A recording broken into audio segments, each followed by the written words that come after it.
It's another Meet the Plebs episode here with Tyler Rush. Today I'm sitting here with Mike Hobart from Bitcoin Twitter, classic Bitcoin pleb. Mike, why don't you tell us a little bit about yourself? Hey guys, how's it going?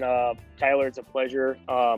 Again, thank you for also bringing me onto the Bitcoin magazine with my articles. But yeah, a little bit of my background real quick.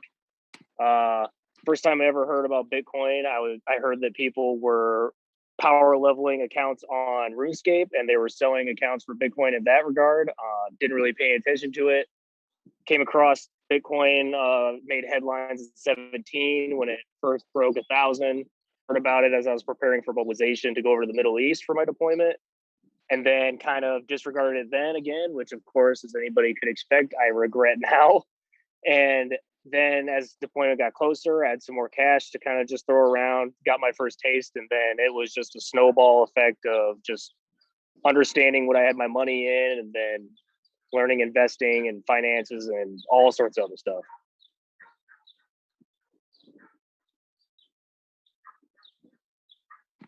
That's an interesting way to go down the rabbit hole right there, honestly. It was a lot of fun. It still is a lot of fun. Yeah, so you're still just, do you have a Bitcoin job or are you just mining fiat right now? I do not. I'm mining fiat. I'm actually in the process. So this is a funny story too. About a month prior to when COVID hit, I had quit my job at the time to open up a franchise gym with my mom and kind of like double down on working with family, helping her make an income for herself in retirement and everything. And then COVID hit. And of course, none of those unemployment benefits really kick in for anybody that wasn't forcibly removed from their point of employment. So I kind of just had to run off my cuck reserves for the entire time and stack where I could. So still mining fiat. Yeah, there's absolutely nothing wrong with that. And kind of just going into the Bitcoin connection with a lot of people on Twitter talking about fitness and everything. How has Bitcoin changed your life? So Bitcoin has changed my life for a ton of different reasons, but the big one would be that I come from middle class, really blue collar middle class. My dad was a pipe fitter when I was a kid, worked for the local plumbers and pipe fitters union. My mom was in the white collar business as far as banking when I was a child, but she was working her way up through the ranks. So I had to me and my sister had a lot of early mornings to school and then late evenings staying at daycare, waiting for our parents to pick us up, that is not a slight in any means to my parents. They worked their asses off to put themselves where my sister and I were in high school and then going into college. So that is very much a benefit to us. But I had first and foremost experience with seeing what real work ethic was. And then going from there, and also because of my beginnings, I'm also a millennial and also am one of those individuals that got stuck in the student loan trap, I would refer to it as. So I went to college. I am in debt. Bitcoin was a way out for me. I hit a rough patch coming back from deployment where I literally 24 hours after I got home, I had got a DUI, which was, obviously regrettable, but it puts you in a massive financial burden. And after I got done paying for all that stuff, didn't have much to my name, but I knew, and this all came to fruition in winter of 1819 when Bitcoin had finished its real final dump in the bear market down to the 3-4K range. And it was there for a couple of weeks, and I said, you know what, screw it. I don't have much to my name, but if this is going where I think it's going to go, whatever I can put into it now is going to be of great benefit in years and decades to come. So, and now I'm here riding it out over, and it's like a 10, 12x up from there. So I'm sitting pretty happy. Yeah, and especially the fact, you've just started writing for Bitcoin Magazine as well. You're making some great pieces. Hey, I appreciate that, man. That's just a nice shift. And you're actually like you talked about with your parents putting in hard work and effort, blue collar work. Now you are able to put in work in whatever you're doing and preserve your time and energy rather than have it be wasted away by legal theft of inflation. Yeah, yeah, absolutely. Time and energy specifically, like, which is a good kind of layup to my articles if anybody hasn't read them yet. That's exactly what I talk about is time and energy. Yeah, no, that's exactly why I threw that in there because I was reading them today and like just reminded me of that exactly. I guess I'll follow up with another question. What's the most amazing thing about Bitcoin to you?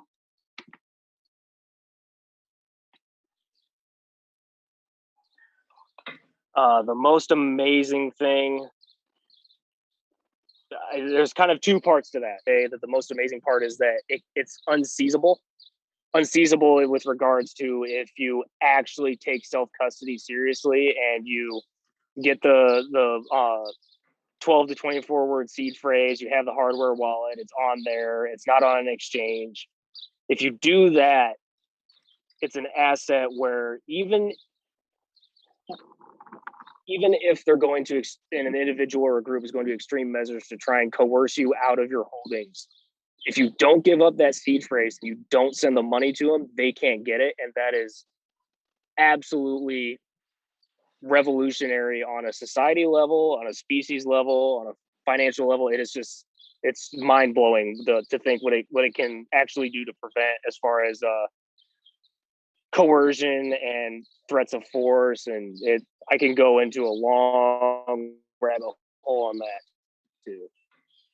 And then I guess the other side of that would be what it does for preserving an individual's time. It allows for an individual to save their wages and the amount of time they go into earning money into an asset that again can't be seized. And it's just like that's those two together really revolutionizes it. And then the fact that Bitcoin as an asset allows energy generation operations to monetize their efforts at like 100% level, that then you're getting into some really cool aspects when you're looking towards the future. Yeah, the fact that Bitcoin is truly unconfiscatable if you are storing it with your own seed phrase is just mind blowing. Especially, we saw recently with Hong Kong Apple News. They asked one of the Hong Kong officials, and she specifically was like, "Yeah, that happens all the time throughout the world." Yeah, that's and like if you think about that specific aspect and where we should be compared to where we are as a society, as a civilization, as a species, is like it's a joke. We can't even protect our own people's money. No, it's just complete bullshit, and I just hate how we've just been so like quote unquote deresponsibilized from our money. Um, It's a great way to put it. like and now you and I and other Bitcoin plebs and people in the community are taking responsible for their money, and it's intimidating to get into because we've just never had to do that before whatsoever. Oh yeah, it is. And that's one thing too for any of your guys' viewers that are new to Bitcoin. They're like, we make it look easy, but those first few steps are definitely not. It's terrifying. Yeah. No, I can. It's honestly terrifying just to start out and get it going, but once you do, um, keep diving down even the tech rabbit hole. It's just phenomenal for your own personal sovereignty in the future as it's unconfiscatable, like you said. Oh, and it's going down that rabbit hole. It is so fun. Like when you're learning as much as you're learning, thanks to Bitcoin, dude. It is. Like I'm torn in the Bitcoin community because I'm one that stands very much against religion. I'm not a huge fan. I'm really not a huge fan of just human organizations in general because they're not only are they corruptible, but over time they're almost guaranteed to corrupt. So, and the thing that scares me is that Bitcoin kind of does act or feel like a religion, but at the same time, I'm very much for it. So I'm definitely torn on that aspect. Yeah, I completely agree. And people call Bitcoin a cult of religion. And I don't know about you, but do you consider it like a slight cult of religion, or how do you feel about that? Oh man, You had to hit me with a tough question. Or do you consider it more of a community? Yeah, you can just sit on this one. This one's an odd one. I would. I mean, it's the question that definitely should be talked about. It's definitely a community. I think that some people regard it as a religion or treat it as a religion, and that's definitely dangerous because then you get to the point of kind of placing things up on a pedestal where like the questions don't get asked that need to be asked. But I think the community is actually really, really good at that as far as um, celebrities getting involved in Bitcoin. They've been doing a very good job of kind of acting as the literal immune system to it. So I'm hoping it can continue, but time will tell.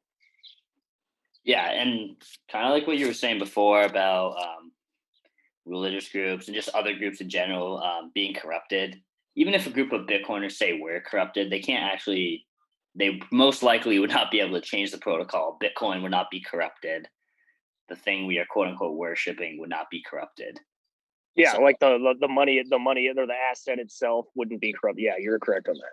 exactly, yeah, I completely agree. So it's been we look at all the groups around the world that influence everything, slaying your heroes, but they're not actually affecting the Bitcoin protocol whatsoever. Yep, I agree.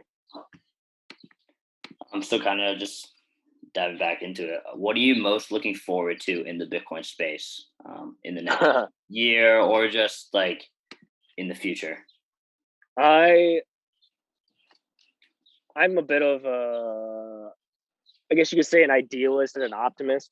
Um, what ex, what excites me most isn't the monetary reward or the monetary gains. Don't get me wrong, I love the gains. The gains are awesome, but I really want to see where humanity can go and where it should be as far as technology advancement, medical education, understanding how the nature of reality. I very much love science and theoretical science and everything, but I'm most excited for where we can get to because of Bitcoin. Because okay, so for those that haven't read my article, I wrote an article called Bitcoin Power, and it's pinned on my Twitter account. And my optimism and idealism gets a little exposed in that. Where I see humanity going thanks to Bitcoin is light years ahead of where we are today because of one simple fact, and that is the monetization of energy generation. Because now, again, I'm not an expert in this field. I'm not an expert in physics. I'm not a scientist or any means, but just by the simple fact of monetizing energy generation and bringing free market competition to that sector should allow for the cost of energy generation to go down. And by doing that, it affects every single market on the planet because the cost of anything to purchase anything, whether you're buying Bitcoin or you're buying lumber to build a house or you're buying hand soap at the grocery store, the costs of all those goods are determined by the amount of energy output it took to produce it. And that's not just the production of them, that's in acquiring the raw materials to produce them. And if you bring the cost of energy generation down, it drags the cost of everything down with it. At least the way that I see it. And if that is true, if that's the nature of reality, then it should bring the cost of living and the cost of healthcare, the cost of everything down with it to the point where technology should be getting cheaper as it gets better, which is the price of tomorrow, which is economics. So I actually see Bitcoin as basically saving the future. That's what I'm most excited for. Yeah, I mean, I love that answer. Honestly, I think a lot of Bitcoiners would, in fact, agree with you. Um, when we can actually bring everything back and stop fighting a deflationary technology realm that we're in right now with an Yeah, inflationary and system. it bears mentioning that before I like made that first delve into Bitcoin, basically everybody listening isn't they didn't know me in person, but if you knew me in person, I was a strict pessimist. As I learned about the petrodollar and I learned about the history of the world wars and the history of humanity and basically the ebbs and flows of society, like how you get it to the point of being like the Roman Empire and you're so big that it collapses in on itself and it like causes other things to happen. And I was like, the way I understood the way of the world is I was just like, okay, then like, what are we doing here? Why, like all hope for the future basically went out the window. I was like, what the hell am I supposed to do with this? But then, because like at the same time, I was also looking for something to invest my money in. And even the stock market today is still what 4 years later after I first got into Bitcoin, it's still a joke. Like everything's overinflated. Like nothing's really that new. If it's new, the average individual can't put their money in it. So like it's a completely rigged system. And then I came across Bitcoin, and as I learned more about it, I'm like, holy shit, this is like it's hope. It's basically hope that I can put my money in. So I was like, yeah, I'm all in on this. And just like talking about the stock market too, I think in my belief, we talk about Bitcoin being digital gold and the market cap is going to be 10 to 12 trillion.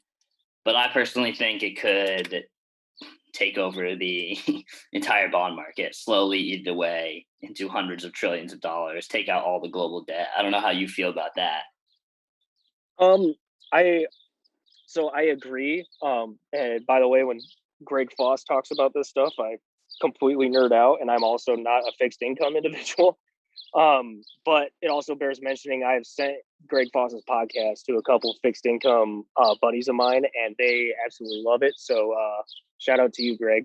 But I think that we won't. I think it'll eat at the bond market, but I don't think it will completely swallow it because I I see a future where as Bitcoin continues to um, penetrate these other markets in these nations after following El Salvador's lead, I think there's going to eventually be countries. I don't know what level of country it's going to be a G20 or one of the others or a G7 or G whatever. It could be any country at this point. I can see a future where a country puts Bitcoin on its reserves. It still has a fiat currency operating. And then I could see that country attempting to issue bonds that are backed by Bitcoin. And in that regard, Bitcoin is still there. It's still gobbling up much of the market, but the bonds are still going to be there. I don't think it's going to completely.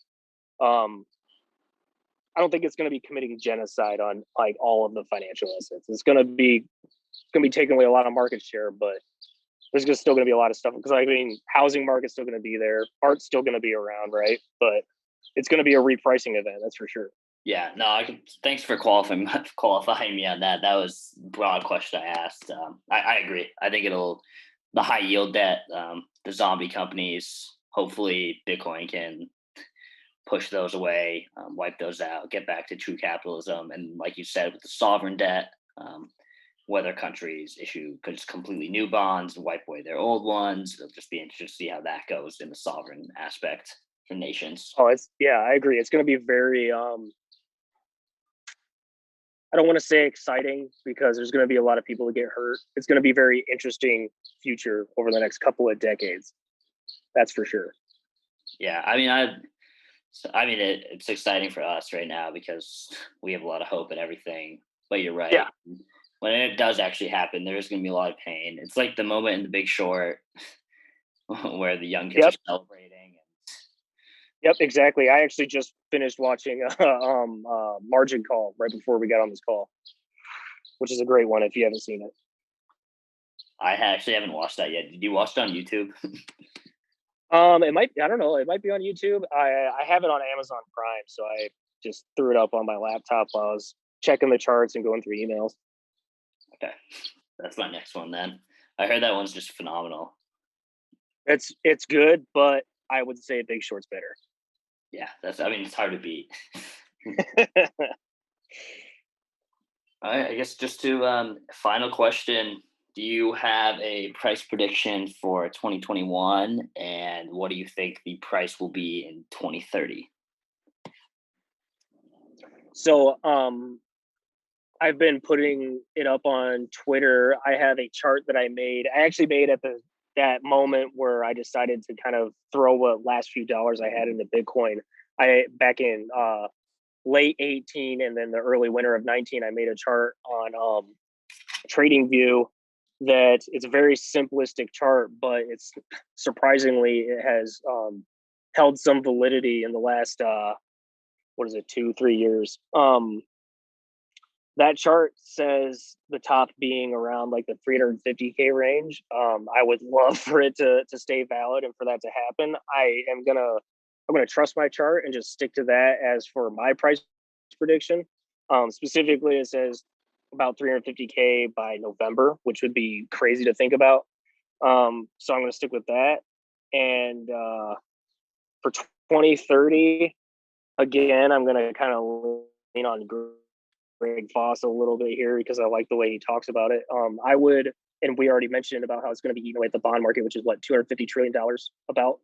I think it's going to be eaten away at that. I think by 2030, it's around the 5 million a piece mark. I could see that, but again, I'm no expert. And it also bears mentioning for any of the listeners too. I'm very wary or cautious of price predictions because there's a lot of people that like to just hold them as gospel and as a justification for them to push off the responsibility of doing their own work to look into Bitcoin and understand why people are coming to these conclusions. So if you are one of those individuals, I guarantee you're going to need to do the research so that you don't get shaken out by the time we get up there. Otherwise you're going to be kicking yourself in the ass for not doing the work to get the sort of resolve the rest of us have developed.